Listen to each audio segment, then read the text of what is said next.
राधे राधे। स्वागत है आपका आपके ही चैनल जीवन अध्यात्म शून्य से ब्रह्मांड तक। आज का हमारा टॉपिक है कि ऐसा क्या है इस कलयुग में जो हमें मोक्ष की प्राप्ति कराता है। आप सभी जानते हैं कि श्री नारायण की भक्ति, और श्री नारायण की भक्ति अगर हम उन्हीं के मुख से निकले हुए शब्दों के रूप में करें तो इससे ज़्यादा पावन पवित्र क्या होगा। तो आज का हमारा टॉपिक है गीता। जी हाँ, ये गीता ऐसी है जो साक्षात श्री नारायण के मुख से निकली है, श्री कृष्ण के मुख से निकली है, और जिसे सर्वप्रथम अर्जुन ने श्रवण किया है। श्री कृष्ण जी अर्जुन के मन में उत्पन्न होने वाले सभी प्रश्नों का उत्तर देते उसमें पाए गए हैं।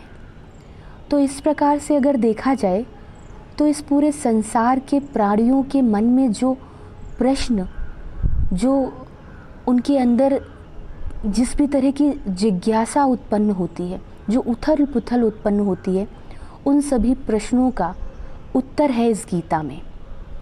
यही कारण है कि ये गीता आध्यात्मिक और सामाजिक दोनों ही रूप से इस पूरी की पूरी दुनिया में श्रवण की जा रही है। जैसा कि आप सभी लोग जानते हैं कि जो इसका सामाजिक पहलू है वह यह है कि आपके मन में जो भी प्रश्न उत्पन्न होते हैं उन सभी का जवाब साक्षात श्री नारायण के मुख से निकला है, तो वह तो गलत हो ही नहीं सकता। दूसरी बात, अगर आध्यात्मिक पहलू देखें तो यह एक ऐसी पुस्तक है जो साक्षात नारायण के शब्द रूप अवतार का उल्लेख करती है।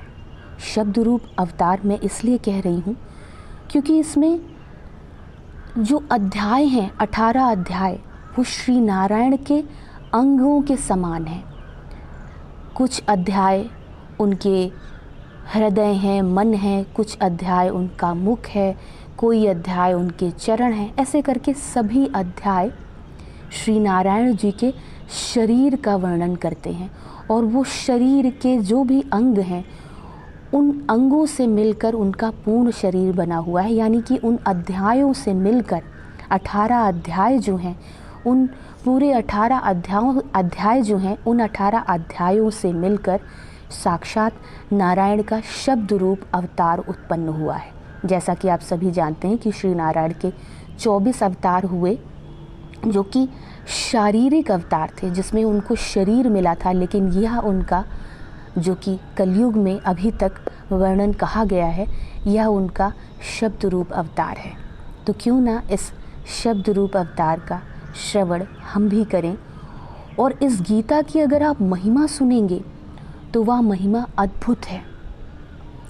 गीता का एक एक शब्द, भले वह आपको समझ में आए ना समझ में आए, आपको मोक्ष प्राप्त कराती है।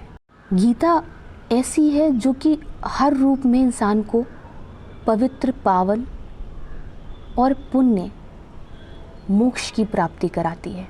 यही कारण है कि इस दुनिया के सभी साइंटिस्ट ने ब्रह्मांड में जो सबसे शुद्ध शब्द पाए, जो मोक्ष, जो परम धाम को ले जाने वाले शब्द पाए, वो गीता के पाए।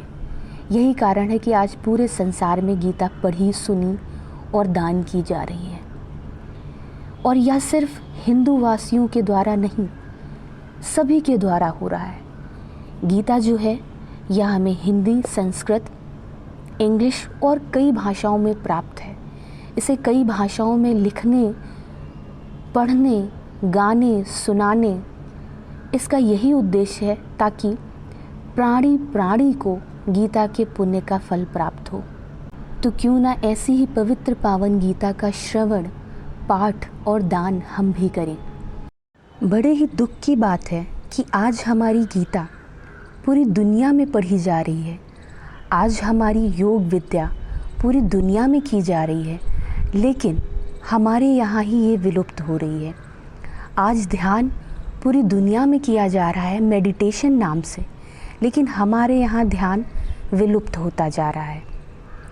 तो मेरा ये अनुरोध है कि अगर आप लोगों को मोक्ष प्राप्त कराना चाहते हैं, जो कि हर आत्मा का उद्देश्य होता है कि वह श्री नारायण के परम धाम में जाए। धन दौलत पैसा रुपया तो सभी सबको दे सकते हैं, लेकिन जब हम इस शरीर को छोड़ते हैं तो हम ये कुछ भी नहीं ले जाते। हम ले जाते हैं तो सिर्फ़ और सिर्फ अपने सत्कर्म, अपने पुण्य। तो क्यों ना आप भी गीता का पाठ करें, लोगों को इसका श्रवण कराएं, गीता के पाठ का दान करें। आप चाहें तो आप ईश्वर ना होते हुए भी एक चीज़ आपके हाथ में होती है कि आप किसी भी प्राणी को मोक्ष प्रदान कर सकते हैं। जी हाँ, आपने सही सुना, आप स्वयं किसी भी प्राणी को मोक्ष प्रदान कर सकते हैं, जो कि स्वयं ईश्वर के हाथ में होता है, वह भी आपके हाथ में हो सकता है। सिर्फ और सिर्फ गीता का श्रवण, गीता का पाठ और गीता का दान करके। मैं बताती हूँ कैसे। आप देखते हैं कि ऐसी बहुत सी आत्माएं होती हैं जो किसी कारणवश जो तृप्त नहीं होती, जिनकी मुक्ति नहीं होती, जिनकी गति नहीं होती, जो यहीं भटकती रहती हैं। ऐसे आपके पितृ भी हो सकते हैं, ऐसे आपके परिवार के या आपके मित्रों के या फिर कहीं भी जो आपके प्रियजन हैं, जो इस दुनिया में नहीं रहे, वो भटक रहे हैं, उनकी गति नहीं हुई। तो आप चाहें तो ब्रह्मांड की किसी भी आत्मा को मुक्त कर सकते हैं, सिर्फ़ और सिर्फ अपने गीता के श्रवण या पाठ किए हुए पुण्य का, अध्याय का दान किसी भी आत्मा को देकर आप उसे मुक्ति दे सकते हैं। आप उसे श्री नारायण के परम धाम का सुख दे सकते हैं, आप उसे मोक्ष दे सकते हैं। जी हाँ, ये सिर्फ मैं नहीं कह रही हूँ, यह स्वयं श्री कृष्ण के माता पार्वती के लक्ष्मी जी और महादेव के बीच की हुई वार्ता कहती है, जो कि गीता के पहले अध्याय के महात्म्य में कही गई है। तो ये साक्षात भगवान के मुख से निकली हुई वाणी है कि कोई भी मनुष्य गीता का पाठ, गीता का श्रवण करके या गीता के फल का दान करके किसी भी आत्मा को मोक्ष प्रदान कर सकती है।